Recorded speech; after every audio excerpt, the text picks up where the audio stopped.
तो देखो भाई, नेक्स्ट इसके बाद हम लोगों ने देखा था कि पोर्चुगीज सबसे पहले भारत के अंदर आते हैं। फिर इसके बाद डच जो हैं, डच एक्चुअली में होते कौन से लोग हैं, पहले तो ये सवाल है। पोर्चुगीज आपको पता है पुर्तगाल के लोग हो गए, पोर्चुगीज पुर्तगाल के लोग हो गए, है ना। ऐसे जो मैम डच होते हैं ये कहाँ के होते हैं? Denmark. Ma'am Holland, Netherlands. Holland और नीदरलैंड। नीदरलैंड्स जिसका पुराना नाम क्या हुआ करता था? होलैंड। हॉलैंड। होलैंड तो पुराना नाम था, आज के समय में ऑफिशियल इनका नाम जो है वो नीदरलैंड्स है। तो वो यहाँ पे आते हैं, इन्होंने सी रूट को डिस्कवर किया और इन्होंने उसके ऊपर जो है सी ट्रेड करने की अब कोशिश करी।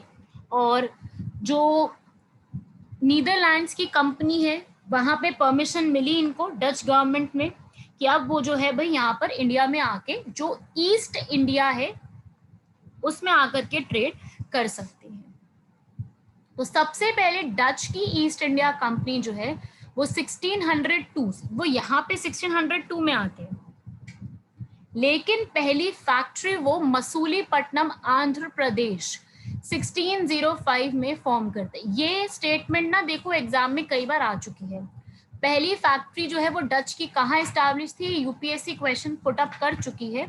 तो this is an important question कि इनकी जो पहली फैक्ट्री थी जो कि मसूलीपट्टनम में एस्टैब्लिश की गई है आंध्र प्रदेश में, वो कब की गई है और डच की कहाँ पे है। तो ये आपको याद रखना पड़ेगा इस तरीके से। फिर इन्होंने और भी जगह एस्टैब्लिश की, मैं आपको बताऊंगी अभी। धीरे धीरे करके इन्होंने और बहुत सारी जगह अपना जो है एस्टैब्लिश करना स्टार्ट किया। पोर्चुगीज के पहले पर्सन कॉर्नेलिस डी हॉटमैन, ये जो पर्सन की पिक्चर है यहाँ पर, ये इन्हीं पर्सन की पिक्चर है। ये है कॉर्नेलिस डी हॉटमैन, पहले डच थे जो भारत में आए थे गवर्नर बन करके, और फिर इन्होंने यहाँ पर अपना जो है अपनी अपनी फैक्ट्रीज लगानी शुरू करी और बाकी जगह पे सब जगह पे अपना प्रॉपर्ली जो भी वो चाहते थे उन्होंने स्टार्ट करा। ठीक है, तो यहाँ पर आइए 1605 से लेकर के 1825 तक रहेंगे यहाँ पर। ठीक है, पहले ये बनाया इन्होंने, मसूलीपट्टनम में फैक्ट्री लगाई और ये चाहते थे इंडोनेशिया के साथ ट्रेड करना। इंडोनेशिया में एक आइलैंड है स्पाइस आइलैंड, वहां पे ये ट्रेड करना चाहते थे। क्या किया इन्होंने? इन्होंने पहले तो मसूलीपट्टनम में फैक्ट्री बनाई। दूसरा काम इन्होंने जो है एक बनाई इन्होंने, नाम है उस जगह का डच सुराटे। डच सुराटे जो है ये एक डच ईस्ट इंडिया कंपनी का एक तरीके से हेडक्वार्टर टाइप था जो कि इन्होंने बनाया था। ठीक है, इन्होंने यहाँ पर एक डच ईस्ट इंडिया कंपनी का एक हेडक्वार्टर टाइप आप कह सकते हो, ये इन्होंने यहाँ पे बनाया था डच सुराटे। और एक इन्होंने बनाया था डच बंगाल। मैम ये कहाँ पे बनाया? हाँ लिखवा रही हूँ भी, दो ये नाम है, इसको आप ऐसे करके नोट करेंगे।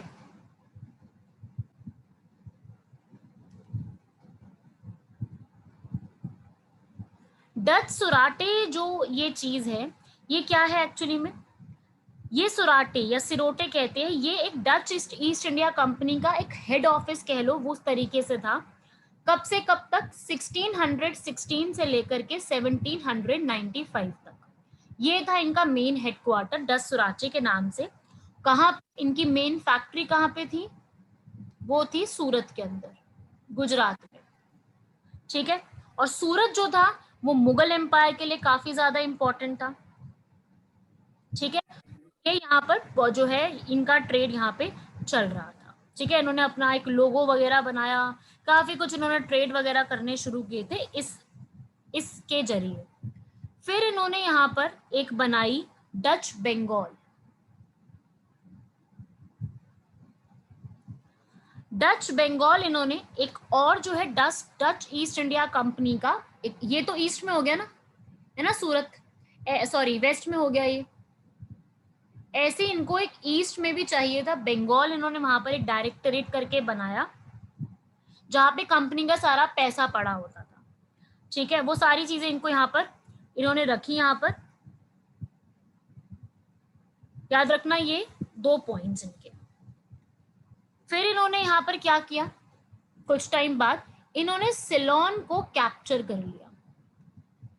Now what is this Ceylon, कोई बताएगा ये सिलोन क्या है? Ma'am Sri Lanka. Very good, very good, the former name of Sri Lanka. कोई स्क्रीन पे कुछ ना लिखे भाई, स्क्रीन पे कुछ भी मत करो, जो भी न्यू आए हैं अभी स्टूडेंट्स इसमें, तो स्क्रीन पे मत करिए।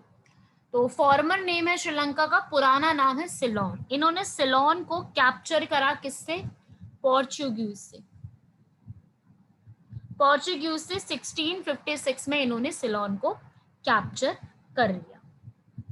ठीक है, तो यहाँ पे क्या हुआ, ये चाहते थे कि हम भाई स्पाइसेस के ऊपर, जो मसाले हैं उसके ऊपर हम मोनोपोली क्रिएट कर लें, ये सब ये चाहते थे। ठीक है, तो ये इन्होंने किया, लेकिन धीरे धीरे करते करते इनका इन्फ्लुएंस खत्म होने लगा था, ये डिक्लाइन होते जा रहे थे धीरे धीरे करके। ठीक है, इनके रीजंस भी अभी हम देखते हैं, हम समझते हैं क्यों ऐसा हो रहा था। म्यूट कर लो। यहाँ पे हुआ क्या, एक बैटल ऑफ बेदारा फाइट की जाती है। ठीक है, एक बैटल ऑफ बेदारा। देखो यार, बैटल्स बहुत इंपॉर्टेंट है, एग्जाम में क्वेश्चन आता है कि बैटल का नाम सीधा पूछ लेंगे और आपसे जो है इसके ईयर मैच करने को कह देंगे, इस तरीके से पूछ लेंगे। तो एक बैटल होती है बैटल ऑफ बेदारा। ठीक है, बैटल ऑफ बेदारा इंपॉर्टेंट है, जो कि ब्रिटेन और ब्रिटिश और ये डच ईस्ट इंडिया कंपनी के बीच में ये बैटल ऑफ बेदारा होती है। इसके दूसरे कुछ नाम है, इस थोड़ा सा बैटल के बारे में जरूर लिखेंगे। इसका दूसरा नाम क्या है? Battle of Chinsurah. चिंसुरा भी इसको कहते हैं क्योंकि ये चिंसुरा जगह पे हुई थी। ठीक है, इसलिए इसका नाम ऐसा है। चिंसुरा और बेदारा जगह पे हुई थी, बंगाल के पास हुगली में। हुगली है ना जो कलकत्ता वाला, वहां पे हुई थी। तो ये हुई कब थी? 25 नवंबर 1759 में ये बैटल फॉट की जाती है। किस किस के बीच में? इंग्लिश और डच के बीच में इस बैटल को फाइट किया जाता है, और ये बैटल 7 इयर्स लंबी वॉर चलती है। 7 इयर्स लंबी वॉर। ठीक है, तो ये एक बैटल ऑफ बेदारा होती है। इसके पीछे भी बहुत से रीजन है क्या होती है, इसके पीछे भी काफी सारे रीजन है कि हम देखेंगे। मैं आपको जब हम battle of Plassey and battle of Berkshire पढ़ेंगे तब मैं आपको बताऊंगी। और इसमें जीतते कौन है? इंग्लिश यहाँ पे जीत जाते हैं। ठीक है, यहाँ पे बताऊंगी मैं आपको, मीर जाफर, सिराजुद्दौला, उन सब के बारे में आपको मैं बताऊंगी। अभी हम पढ़ेंगे तो तब ये बैटल आएगी। और ये जो बैटल है यहाँ पर, ये इनकी नेवी बैटल होती है, और फिर फाइनली यहाँ पर ये हार जाते हैं। और जब ये बैटल को हार गए हैं, बैटल को हारने के बाद इनको जो है, इनका जो एक पूरा सिस्टम है वो डाउन में चला जाता है। ठीक है, तो ये यहाँ पर इनका था बैटल ऑफ बेदारा। बाकी यहाँ पर जो है इनका कंट्रोल खत्म होता जा रहा था। इस बैटल के चलते कंट्रोल पूरी तरीके से इनका खत्म हो गया, क्योंकि ब्रिटिशर्स आ चुके थे, इसलिए इनको भारत छोड़ के यहाँ से जाना पड़ा था। इनका मेन टारगेट हमेशा से इंडोनेशिया रहा है, और जो भी मले मीन्स मलेशिया और इंडोनेशिया के जो आइलैंड्स हैं वो ये चाहते थे। इन्होंने श्रीलंका को भी कैप्चर कर लिया। ये इंडिगो, टेक्सटाइल्स, सिल्क, सॉल्ट पिटर, अफीम, राइस, इनकी यहाँ पर जो है ट्रेड करने का इनका मेन पर्पस हुआ करता था। ये इस मेन पर्पस के लिए भारत में आए थे। ठीक है, तो ये एग्जाम में आ सकता है कि इनका मेन ट्रेड का पर्पस क्या था। बाकी इन्होंने स्टॉक एक्सचेंज यहाँ पे बनवाए। इन्होंने मिंटिंग ऑफ कॉइन्स, जो कॉइन्स बनते हैं वो इन्होंने यहाँ पर बनाए थे। ठीक है, इन्होंने जो आपको पता है ना, जहाँ पे कॉइन्स बनाए जाते हैं, मिंटिंग ऑफ कॉइन्स होता है, वो इन्होंने यहाँ पर किया था। बहुत सारी जगह पे इन्होंने बनवाया था यहाँ पर। और वहां पे कहाँ कहाँ पे बनाया था इन्होंने कोचिन, मसूलीपट्टनम, नागपट्टनम और पौंडीचेरी। तो यहाँ पर इन्होंने फैक्ट्रीज लगाई थी, किसके लिए? मिंटिंग ऑफ कॉइन्स, कॉइन्स को बनाने के लिए। और वहां पे जो कॉइन्स का है साउथ इंडिया में, जो गोल्ड से बनी हुई या फिर कोई हाफ गोल्ड से बनी हुई जो करेंसी हुआ करती थी, कॉइन हुआ करते थे, उसको पगोड़ा कहते हैं। ठीक है, वहां पे कहते हैं पगोड़ा, गोल्ड पगोड़ा। ठीक है, जिसमें क्या होगा, ये एक करेंसी है, ये कॉइन है उस समय का, जो कि वहां के लोग यूज किया करते थे। तो ये है पगोड़ा। पगोड़ा बहुत सारे लोगों ने इशू कराए थे, विजयनगर एम्पायर ने इशू कराए थे, बहुत सारे अलग अलग थे। एक होगा उस पे एक स्टार बना है तो उसकी इतने 300 रुपए हो गए, इसका मतलब ऐसे करते करते उनका अलग ना बनाया गया था। हर किसी ने अपने तरीके से अलग अलग बनवाया था। ठीक है, तो अलग अलग जो पर्सन आएंगे वो अलग अलग काम करेंगे। तो इन्होंने भी ये चीज कराई थी, कॉइन्स को इशू कराए थे।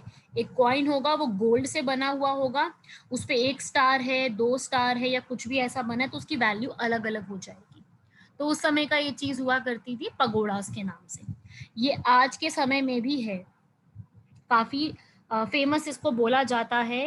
लैंड ऑफ पगोड़ास करके आपने शायद सुना होगा, गोल्डन पगोड़ा, लैंड ऑफ 7 पगोड़ास करके काफी फेमस है ये चीज भी।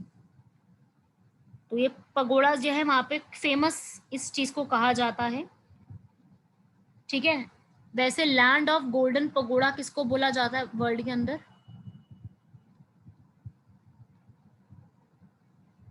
Land of golden pagodas, anyone?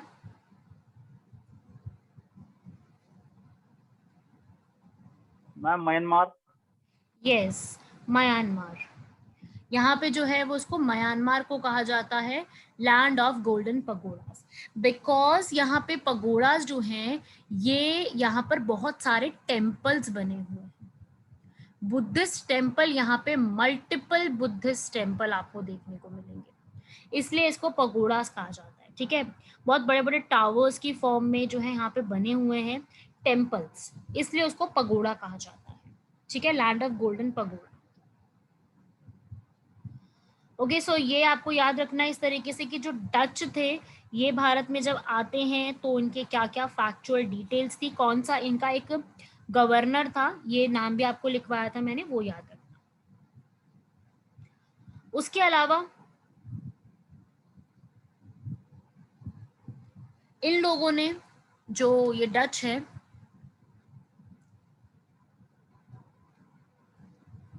इन लोगों ने एक प्रेस भी बनवाई थी। प्रेस का नाम था Serampore mission press. Serampore mission press, ये एक इन्होंने यहाँ पर जो है बनवाई थी बेसिकली। ठीक है, सीरमपुर मिशन प्रेस, इसको लिख लीजिएगा, सीरमपुर मिशन प्रेस। ये एक बुक भी थी, न्यूज़पेपर भी था यहाँ पर, तो ये भी इनके द्वारा जो है वो एक बनाया गया था। लिख लेना, छोटा सा पॉइंट है बस, ये आ सकता है कि किसने स्टार्ट करवाया था इसको। एक प्रेस है, ये एक बुक का नाम है, ये इनके द्वारा स्टार्ट कराई गई थी, न्यूज़पेपर था एक तरीके से ये।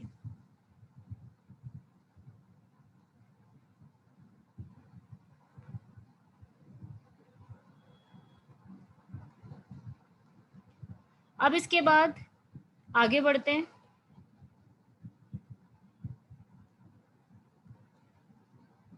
आपने देखा कि इन सब की यहाँ पर जो है वो, ये सब जो है यहाँ पर ब्रिटिशर्स की वजह से जो डच का स्ट्रॉन्ग होल्ड था वो यहाँ से खत्म होता जाता है, तो डच जो है वो यहाँ पे डाउन होते जाएंगे। और यहाँ पे अब नेक्स्ट जो पावर इन्हीं की सीक्वेंस में आएगी वो आएगी डैनिश, जो है यहाँ पे भारत में आएंगे। अब डैनिश कौन होते हैं? Ma'am Denmark. Yes, Danish people कहाँ के हैं? जो डेनमार्क और नॉर्वेजियन कंट्रीज हैं। ठीक है, डेनमार्क और नॉर्वेजियन की जो कंट्रीज हैं उनको डैनिश पीपल कहते हैं। अब आता है कि भाई नॉर्वेजियन कंट्रीज कौन कौन सी हैं, जल्दी बताओ भाई, नॉर्वेजियन कंट्रीज कौन कौन सी हैं?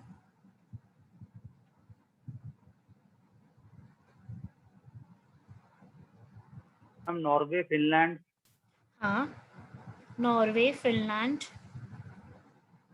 ओके मैं आपको दिखाती हूँ मैप के अंदर, इसको देखेंगे कि नॉर्वेजियन कंट्रीज में क्या एक्चुअली में भारत के वर्ल्ड में आता है। Ma'am Sweden, Sweden, Sweden, right, Finland, Finland, Poland, Poland नहीं पोलैंड, नहीं पोलैंड नहीं आता। डेनमार्क, हाँ डेनमार्क आता है। मैम आइसलैंड, आइसलैंड मैं आपको दिखा रही हूँ आइसलैंड। मैप में। यस यस भाई इस वाले मैप में देखेंगे एक बार। देखो सब लोग ध्यान से देखना, ये यूरोप जो है आपका, ये मैं आपको मैप पहले भी बता चुकी हूँ। तो इसमें ये नॉर्वे, स्वीडन, फिनलैंड, ये 3 कंट्रीज, नॉर्वे, स्वीडन, फिनलैंड। नीचे है आपका ये रहा डेनमार्क, छोटा सा ये वाला एरिया, एंड दिस आइसलैंड, ये वाला, ये इधर आइसलैंड है,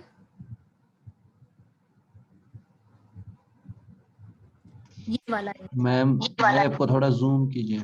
मैं आपको जूम, रुको एक सेकेंड।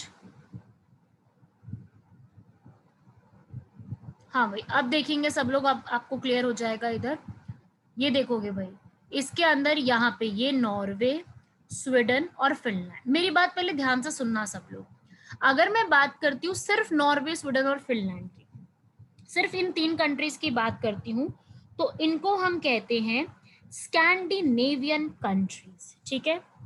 अगर मैं बात करती हूँ नॉर्वे, स्वीडन और डेनमार्क, फिनलैंड नहीं है, लिख लेना Norway plus Sweden plus Denmark, ठीक है।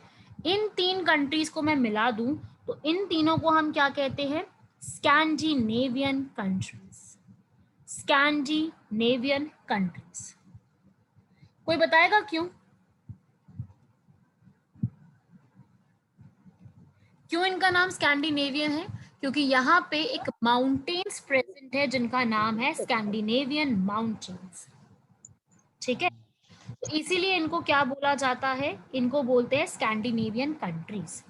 तो यहाँ पर ये जो है वो प्रेजेंट है, इसलिए इसको स्कैंडिनेवियन कंट्री के नाम से जानते हैं, ठीक है, माउंटेन्स की वजह से। म्यूट कर लो।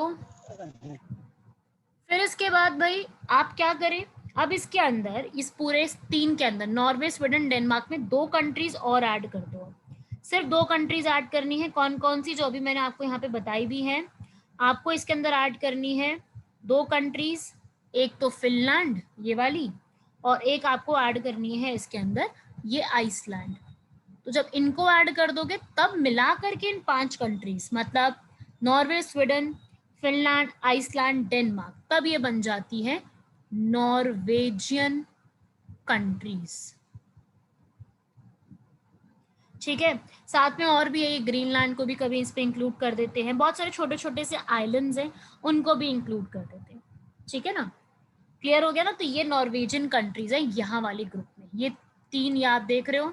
और ज्यादा नजदीक से देखना चाहते हो, वैसे तो इसमें क्लियर हो गया होगा आई थिंक सबको, पर अगर आपको और ज्यादा नजदीक से देखना है तो यहाँ देख सकते हो, ये मैप और ज्यादा यहाँ पे जूम में है। ये नॉर्वे, स्वीडन और ये रहा डेनमार्क, ये 3 आपके हो गए स्कैंडिनेवियन। इसमें ऐड कर दो आइसलैंड और फिनलैंड, तो ये क्या बन जाएगा आपके, बोलो। नॉर्वेजियन। साथ में ये आइलैंड्स भी ऐड कर देना, ये आइलैंड्स है फेरो आइलैंड्स, इनको भी ऐड कर देंगे, ठीक है ना, तब ऐसा हो जाएगा। तो इसको याद रखना। डैनिश जो है यहाँ पर, डैनिश जो है वो डेनमार्क और नॉर्वेजियन कंट्रीज के मिक्सचर थे सारे, जो यहाँ पर कंट्री जो है वो इधर आते हैं।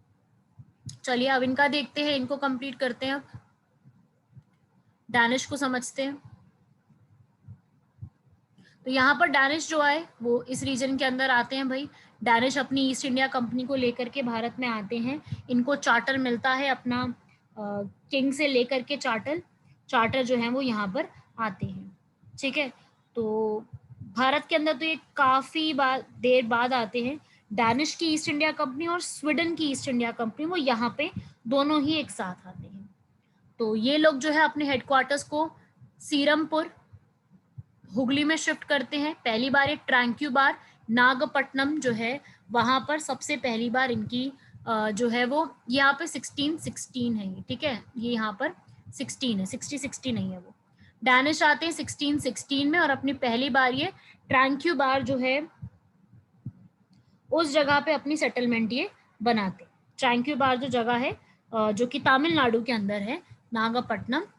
अब तो इसका नाम चेंज हो गया है, थारमबडी करके नाम हो गया है, तो ये याद रखिएगा।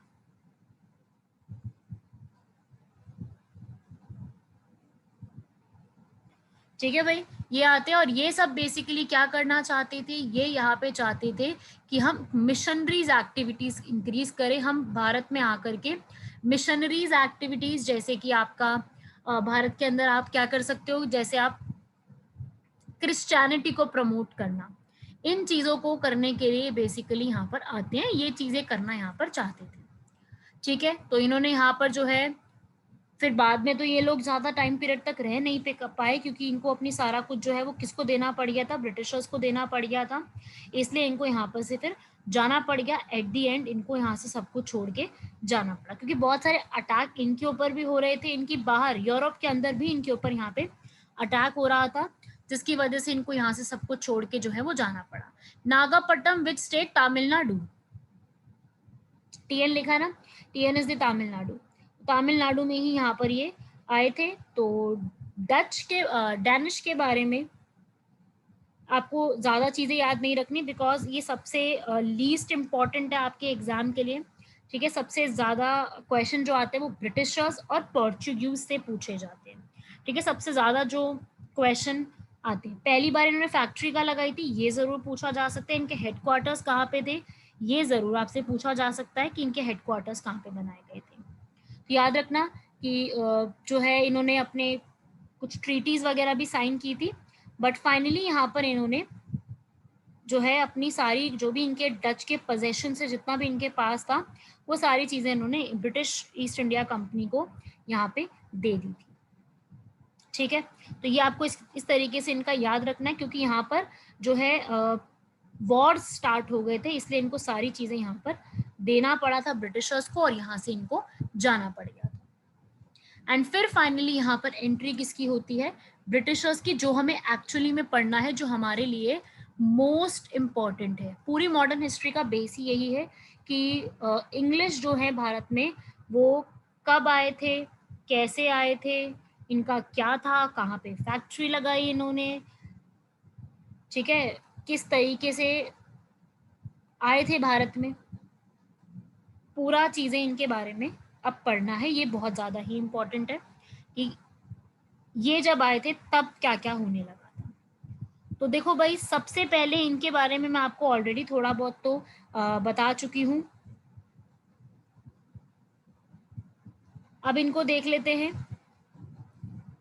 पोर्चुगीज, डैनिश, डच और डैनिश, ये आपने देख लिया। इनके बाद कौन आ गए भारत के अंदर, इंग्लिश आ गए, इंग्लिश ईस्ट इंडिया कंपनी, जिसको हम ब्रिटिश ईस्ट इंडिया कंपनी के नाम से जानते हैं। बहुत सारे नाम हैं इसके, ठीक है, काफी सारे नाम है, फेमस एक नाम है British East India Company, but ऐसे इसको East India Company, Honourable East India Company, English East India Company, John Company, company Bahadur, बहुत सारे नाम से जाना जाता है। ठीक है, मेन नाम इसका एक ही है जो आप अभी आप देख ही रहे हो। तो यहाँ पे सबसे पहले कंपनी जो है वो भारत में क्यों आती है, वो चाहती है कि हमें क्या करना है, हमें लेकर के आना है यहाँ पे, हमें ट्रेड करने के पर्पस से आना है। तो ट्रेड करने के पर्पस से ब्रिटिश जो है वो भारत में यहाँ पर आने की सोचते हैं। तो एक ब्रिटिश एक्सप्लोरर था जिनके नाम था जॉन मिल्टन हिल, ये भी इंपॉर्टेंट है, लिख लीजिएगा इनका नाम भी, जॉन मिल्टन हेड। ये भारत में 1599 में आते हैं, पहले ही आ जाते हैं, 1600 से पहले आते हैं, विलियम हॉकिंग से पहले। ठीक है, ये यहाँ पर लैंड रूट डिस्कवर करते हैं, ईस्ट इंडिया कंपनी से पहले यही अपना एक लैंड रूट जो है वो डिस्कवर कर लेते हैं, जॉन मिल्टन हेड। ठीक है, सबसे पहले ये यहाँ पर आते हैं, और फिर जो है जो यहाँ पे जो क्वीन है इनकी, क्वीन एलिजाबेथ, उनसे इनको क्या मिलता है, ट्रेडिंग राइट्स मिल जाते हैं कि हम यहाँ पर ट्रेड जो है वो कर सकते हैं, राइट। इनको ट्रेड करने के यहाँ पर राइट मिल जाती है। तो ये सब नोट करते जाइएगा आप लोग, सब कुछ साथ में। थोड़ा सा नोट करने का यहाँ पे जो है थोड़ा सा ज्यादा रहेगा आपके पास, चीजें थोड़ी सी ज्यादा होंगी,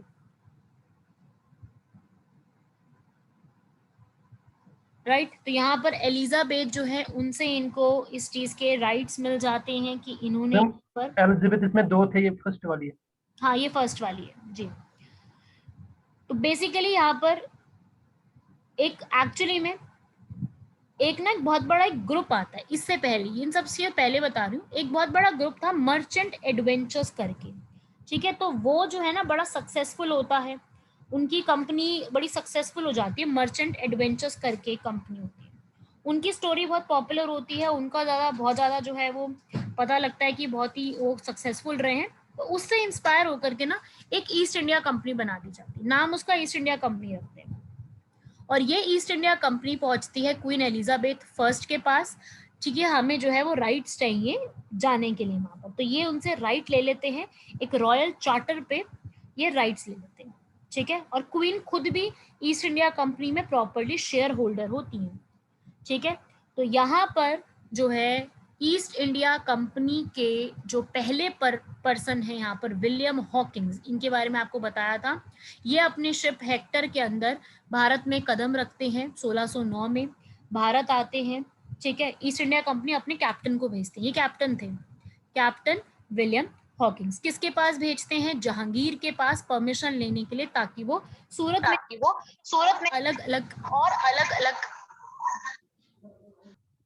जगह पे फैक्ट्रीज लगा सके, ठीक है। तो ये यहाँ पर आते हैं कि हमें पूरा जो है वो फैक्ट्रीज लगानी है यहाँ पर। बट आपको मैंने बताई थी पूरी स्टोरी कि पोर्चुगीज जो है उनका ऑलरेडी यहाँ पे कंट्रोल होता है। पोर्चुगीज का कंट्रोल होने की वजह से इनको यहाँ पे राइट्स नहीं मिल पाते। हॉकिंग्स खैर बहुत अच्छा टर्किश लैंग्वेज बोलते थे, तो जहांगीर उससे इम्प्रेस तो बहुत हो गए थे, क्योंकि अब ट्रांसलेटर की जरूरत नहीं पड़ रही थी ना उनको। तो जो विलियम हॉकिंग्स थे उनसे इम्प्रेस तो हो गए थे, but the thing was Portuguese already यहाँ पर हैं, और उनका जो रोल है वो ऑलरेडी जो जहांगीर थे उनसे कुछ ज्यादा ही पहले से इम्प्रेस थे। तो इसकी वजह से अभी जो है उनको यहाँ पे मिल नहीं पाता, राइट्स जो है वो उनको मिल नहीं पाते, ठीक है।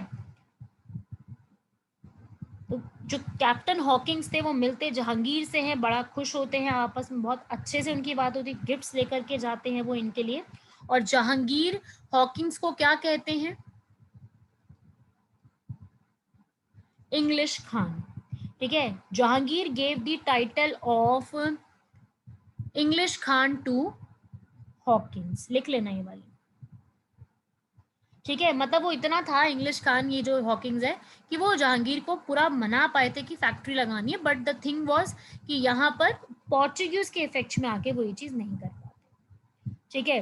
हॉकिंग्स रहते हैं इन्हीं के पास 1611 तक, इन्हीं के पास रहते हैं, जहांगीर के पास, उन्हीं के कोर्ट में, ताकि वो जहांगीर का मन बदल सके। बट यहाँ पे पोर्चुगीज का इन्फ्लुएंस इतना ज्यादा होता है कि वो यहाँ पर फिर नहीं रह पाते, और फिर कुछ टाइम बाद इनकी डेथ भी हो जाती है, ठीक है।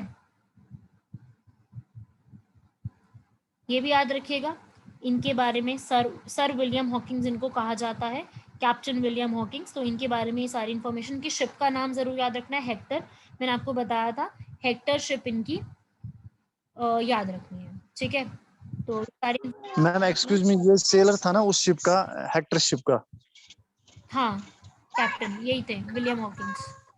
ये केबीसी में मैम क्वेश्चन आया था, केबीसी में हाँ मैंने बताया था ना, ये वाला 7 हेक्टर करोड़ वाला रुपीस के लिए क्वेश्चन आया था, क्वेश्चन, लास्ट क्वेश्चन। हाँ बिल्कुल आया था काफी साल पहले, मैंने बताया था, इम्पोर्टेंट है, इसको जरूर नोट करना। ये शिप के नाम एक्चुअली आ जाते हैं केबीसी में। 1 करोड़ के लिए एक लड़का था, उससे एक क्वेश्चन पूछा गया था, मुझे भी याद है। तो ये भी याद रखिएगा, आपको मैंने ऐसी वास्को डिगामा की भी बताई थी, उसका भी याद रखिएगा। चलो ठीक है, यहाँ पे ये हुआ। लेकिन फिर इसके बाद जब ये चले गए 1611 में, ये चले गए हैं, तो यहाँ पर एक बैटल होती है जिसका नाम है बैटल ऑफ स्वैली होल। 1612 में, इसको समझना है आप लोगों ने। अभी आपने एक बैटल पढ़ी, बैटल ऑफ बेदारा, जो डच और इंग्लिश के बीच में हुई है। यहाँ पे ये वाली बैटल होती है battle of Swally Hole. Swally Hole basically जगह कहाँ पर है, इसको सुबाली कहते हैं। ये गुजरात के अंदर है, भारत के गुजरात, सूरत। हाँ सूरत के पास है ये, ठीक है। और होता क्या है इस बैटल ऑफ स्वाली होल में, या स्वाली सुबाली, इसका अलग अलग नाम है। किस किस के बीच में लिखो, पोर्तुगीज। यस लिख लेना, ऐसे ही करके लिख लेना ताकि आप अगली बार पढ़ो तो याद आ जाए इनके बीच में और जीत इनकी हुई है, ठीक है।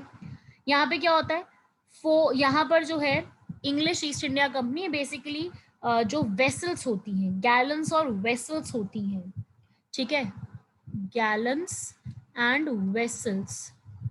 वेसल्स और गैलन्स क्या होते हैं, जो शिप में होती हैं कि भाई सामान को आने जाने के लिए कंटेनर्स जो होते हैं ना, कंटेनर जिसको हम कहते हैं, उनकी यहाँ पर जो है वो इस बैटल में जीत हो जाती है, ठीक है। चार ऐसे पोर्चुगीज गैलन्स थे जो ब्रिटिश ईस्ट इंडिया कंपनी के अंडर आ जाते हैं। तो इस बैटल के अंदर यहाँ पे कौन जीत जाता है, यहाँ पे ये जीत जाते हैं। और इसके अंदर एक इम्पॉर्टेंट शिप है जिसका नाम आपको याद रखना है, क्योंकि ये मतलब आ सकता है ऐसा क्वेश्चन कि ये शिप किस वाले बैटल में इन्वॉल्व थी। तो शिप का नाम है red dragon. Red dragon ship जो है वो इसके अंदर इन्वॉल्व थी, ठीक है, इंपॉर्टेंट है ये रेड ड्रैगन। ये ईस्ट इंडिया कंपनी की ही यहाँ पर शिप थी, इंपॉर्टेंट है, इसका नाम नोट कर लेना। इस बैटल में ये शिप जो है वो याद रखना। अब इस बैटल के बाद बेसिकली होता क्या है, तो यहाँ पर इस बैटल की वजह से जो गुजरात के सरदार थे, जो गुजरात के गवर्नर थे, वो बड़े इंप्रेस हो जाते हैं। किससे, इंग्लिश से, कि ऐसा भी है कि भाई ये पोर्चुगीज को भी हरा पा रहे हैं। और ये चीज जो है फिर वो आगे मुगल एम्पर के पास, जहांगीर के पास पहुंचाते हैं बात, और जहांगीर भी जो है यहाँ पर जो है इम्प्रेस हो जाते हैं इस चीज से। और इम्प्रेस होने के बाद यहाँ पर एक पर्सन आते हैं जिनका नाम है सर थॉमस रो। यहाँ पे ये पर्सन आएंगे सर थॉमस रो, और ये जो थॉमस रो है इनको अब परमिशन मिल जाएगी इनको यहाँ पर आने की। यहाँ पे he will get the permission कि अब आप फैक्ट्री जो है यहाँ पे एस्टैब्लिश कर सकते हैं, ठीक है। ये इसी में आप नोट करोगे, यहाँ पे देखोगे भाई, इसके अंदर रीड करो ये सारी चीजें के अंदर 1613 वाला जो लाइन लिखी है, मैं सेकंड में चार्ज लगा रही हूँ।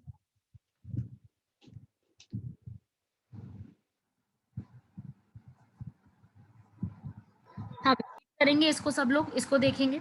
तो यहाँ पर जो 1615 ये जो बैटल हुई पहले, ठीक है, उसके बाद यहाँ पर 1613 में जो है इस बात से खुश होकर के ब्रिटिशर्स को फरमान जारी कर देते कि आप फैक्ट्री लगा सकते हो। तो 1615 में थॉमस रो है, बहुत ही एक्सपीरियंस्ड पर्सन है और बहुत ही करेजियस पर्सन थे, जो यहाँ पर आ करके इन्होंने काम यहाँ पे करा और ये यहीं पर रुके थे। 1615 में आया, 1619 में गए थे। इनमें कन्विंसिंग पावर बहुत अच्छी थी, ठीक है। और ये था क्या कि भाई जो जहांगीर थे उनकी वाइफ कौन थी, नाम बताएंगे उनका?